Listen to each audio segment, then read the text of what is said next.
Hello, ladies and gentlemen. Welcome to another episode of Conversation with Freedom. Today, I have a very special guest. I just met him recently. Bruno Gandi is from Mauritius. Hello, Bruno, man. Hello. Bruno, welcome to my podcast. Thank you. Thank you. It's a pleasure. How's Mauritius? I'm Mauritius right now. Right now, it's cool. It's cool. I mean, right now on the coast, so even if it is winter, yeah, it's pretty chill. Where I have just a shirt, so it's cool. It's cool. I can't complain. For those people who don't know who Bruno Gandhi is, please tell us more about yourself, where you're from, everything that we need to Okay, know so about. my name is Bruno Gandi, Yeah. and I'm Italian. So I was born and raised in Italy, in Parma precisely. Yeah. And now what we are going to discuss is about the initiative of Chair to Chair. Yeah. What is Chair to Chair? Chair to Chair is a project that was born as part of my final year project. I am studying here. Wait. I'm sorry to cut you. Before we get into the amazing work that you're doing, please tell us more about yourself. How was it like growing up in Italy for someone who's never been there? And then what made you to move from Italy to Mauritius? Oh, okay. So in my country, it is something common to do the fourth year of high school abroad. Like it's not something that everybody does, but it's something that a lot of people do. Yeah. And the thing is that I was studying in a music school, extracurricularly. So apart from my normal high school, I was studying conservatory. So I had exams apart from the school ones, and if I was going to do any abroad, I was going to miss my exams sessions. So I didn't, and obviously I could not do that in my final year in high school. So when I finished my high school, my parents told me, to do a similar experience to enhance your English, why don't you go to Mauritius? Why Mauritius? Because my father is Italian, my mother is Mauritian. I mean, she was born in Mauritius, but she spent most of her life in Italy. But we used to come here for holiday, etc. So while researching around, we discovered that there was one particular university that is a British university. So the main campus is in London, but there is a branch campus here in Mauritius, and you can get equal opportunities. So you can get the same degree, the same modules program. So this university is the Middlesex University. Okay. And my course particularly is advertising, public relation, and branding. You're doing final year? Yes, exactly. I am in final year. Actually, I am working on my last assessment before graduating. Wow. Fingers crossed. All the best, brother. Thank you. I need that. Now, you're very passionate about mental health. Please tell me more about that. Where does the passion come from? Okay, so last year, mental health for me was always something that exists, something that is important, but something that I don't feel related to me. Okay. So when people were doing initiative, etc., I was like, yeah, you guys, I support you. It's just that I don't think that it's something that involves me. I'm like, you do your thing, as maybe, I don't know, you are passionate to a sport that I'm not passionate about. So you do your event, you do your competition, I support you, but it's not something of my interest.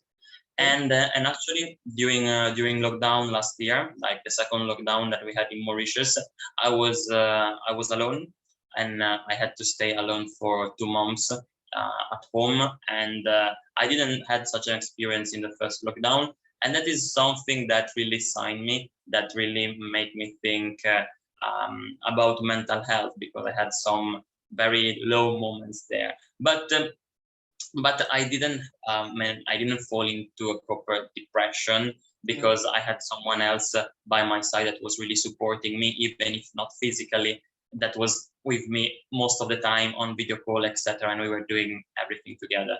So that's why. But I was really getting into know more about mental health. this was one reason. And then the second reason is that last year I started experiencing some issues as well linked to my anxiety, but particularly a close person to me, a really close person to me here in Mauritius, was going through a big thing. And it was a gathering of different difficult situations. And she told her parents that she wanted to see a counselor, she wanted to see a therapist, and her parents told her, no, you're not crazy, you're not going to do that. So that really hit me. And since it is someone that I care so much about, I was trying to find a way for her to manage to get the help that she needed. Because we know that counseling is important, but we also know that it's expensive. Not everybody can afford it. So simultaneously, I was supposed to decide what I want to do as my final year project. And the luck, we can say, of my course is that in your final year, you can do a creative project that can be basically about whatever, as long as it relates to advertising, public relation, and branding. So I was like, you know what? Let me try to see if there is space to create something linked to that. And I start researching, and there are different NGOs in Mauritius that provide free counseling, because initially I was like, okay, before creating something from scratch, let me see if there is something already existing that I can help to promote. I can use my skills to help promote it. But the thing is that I noticed there are different NGOs that provide free counseling, but for specific minorities.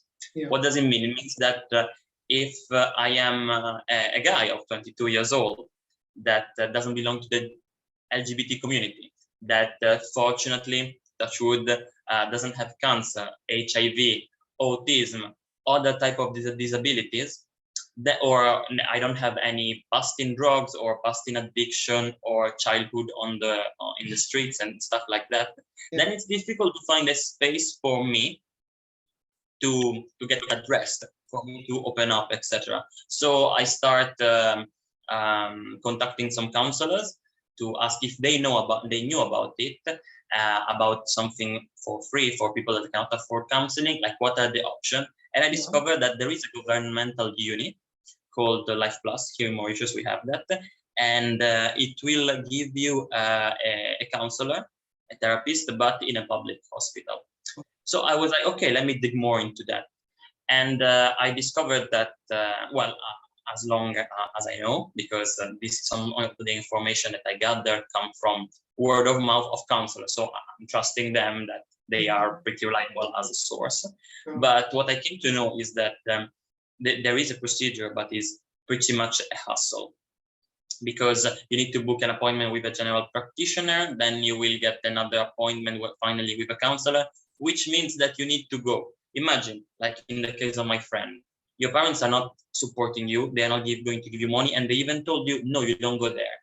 And now, even if you want to avail this opportunity of having a free counselor in a public hospital, it means that first you need to go at least one time alone in a hospital. Now imagine, your parents already told you something like this, and now you are going inside physically a hospital that already give you the vibe that as if you are sick, as if something is wrong with you. Now imagine doing this twice. I don't know, for me, I was like, I think even when I talk about it, I get chills, because I was like, I think it's much. I think it's much for someone that is already going through much. So I was like, let me try to see if some counselor would be available to do free counseling sessions. So I get in touch with some of them, and finally, particularly one day, I talked with Rebecca, and she was like, I'm interested, but I cannot really understand. Let's meet. And I was like, yeah, sure, whenever. And she told me, what are you doing right now? And I was like, if you want that, I am free. We can meet. And she told me, I'm doing a sort of event in a mall. We can meet there. And I'm like, okay, it depends which mall though, because right now I don't have a car with me. And she told me a mall that is exactly next to my place. So I took it as a coincidence. Someone has told me the story. Someone has told me the story.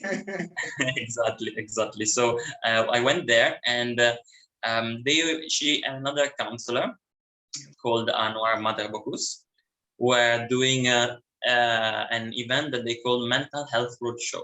So what happens is that once per month, normally at the end of every month, they go in malls for the whole afternoon with basically 4 chairs. They stay on 2 chairs, and in front of them they have 20 chairs. That's it, with a plate. We've written, "We are here to listen to you for free, mental health practitioner, etc., etc." So I went there and I was explaining both of them my idea, and I was like, "Do you think it's something that might interest you?" And I was like, and both of them were really interested.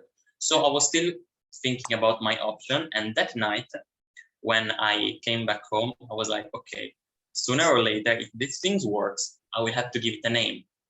And that's how I created Chair. I think it was like this. I thought about the name Chair to Chair. Why? Because while I was talking with Anwar particularly, he told me, he was a bit hesitant about my idea. He was like, Bruno, I don't want to make a space like this more crowded, because then it will ruin the purpose of the event, etc. And I told him, no, I want to stop you right there. I don't want to make this space more crowded. I want to make that plate where it was written mental health awareness, etc. I want to make that plate bigger. And he told me, okay, then we are on the same page, because remember, and then he was pointing at his chair and the chair in front of him. Because remember, our signature is just 2 chairs. So that's why I was like, okay, let's do it. And I really wanted a name that doesn't scare people on the spot, because there are Better Health, for instance, which is a famous app about mental health. It's literally about health, about mental health within the name itself, which it works fine for them because it's part of their branding. But for me, I wanted something different. I wanted something, when you hear about it, it sounds easygoing and it doesn't remind you automatically about mental health. That's why the color of mental health, normally it's green. Most of the mental health apps, in fact, they play with green and white, etc., or pastel colors. In my case, I wanted something different. I decided to use brown because I wanted to link it more to the vibe of coffee, of chocolate, of a cozy vibe. That's also the reason why I choose a font that resembles a brush. In fact, in the first video that we posted, Anwar, at the end of the speech that we prepared together, was saying, to some extent, counseling is just a conversation over a cup of coffee with a friend, but a guided one that will bring a real impact to your life. Because what I get, even in my circle of friends, because as I told you, the reason why I started was because of my friend, this close person to me. But then I realized that in my circle of friends, other people were facing similar issues. Other people were facing problems, anxiety, depression. I had a friend that was thinking about suicide. So I took it seriously, and I was like, you know what, if I create something, maybe it can help even them. So it started for the sake of my dissertation. Now, hopefully it will last longer than that. I don't want it to stop. I don't want to stop it right after my graduation. I will try to continue. Maybe I will handle it over to someone else. But yeah, that's the idea. So now that thing that those counselors were doing, mental health roadshow, we brought it under the umbrella of Chair to Chair. So now, what does Chair to Chair do?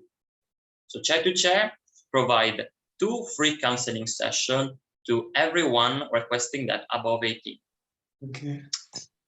Then we do this mental health roadshow every month, and we create content for mental health awareness. That's what we did. We just finished a campaign called Normalize It. So the point was to every week address a topic. We did it for 4 weeks. We addressed counseling overall, anxiety, depression, and stigma. Anxiety, depression, because they are the most common mental health issue for youngsters. So every week we were posting a video from Anwar and from Rebecca to address the topic, and we were using some of the influencers to reach out to more people.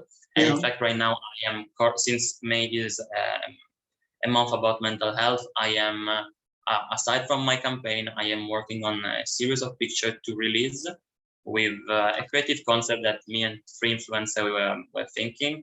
Yeah. So the idea is to show how sometimes people are facing silent battles. So we are shooting them in public places, like a normal lifestyle kind of shooting for an influencer, like as if they are promoting a coffee shop, for instance. And then we write a word on their cheek, like anxiety, with a crack, as if it is a crack that they have in their skin, something that is coming from inside. Wow. While they are. That's so amazing. Yeah, to show that sometimes even if you see people smiling, it can be a fake smile, and maybe they are going through something inside. So yeah, that's the point. You guys are doing a very remarkable work, and I'm so inspired by the work that you're doing. What kind of advice would you give to someone who's struggling, someone who's having tough time? Because mental health it's a big issue in this world. So what kind of advice would you give to someone who's having tough time? There are certain lines that our counselor said in the videos that stick to my mind. They got engraved, and sometimes when people ask me such a question, I am thinking about that. One of these is from a video of Rebecca when she said, "Reaching out is an act of self-love." Wow. Reaching out for help is an act of self-love. Yes, and even in my circle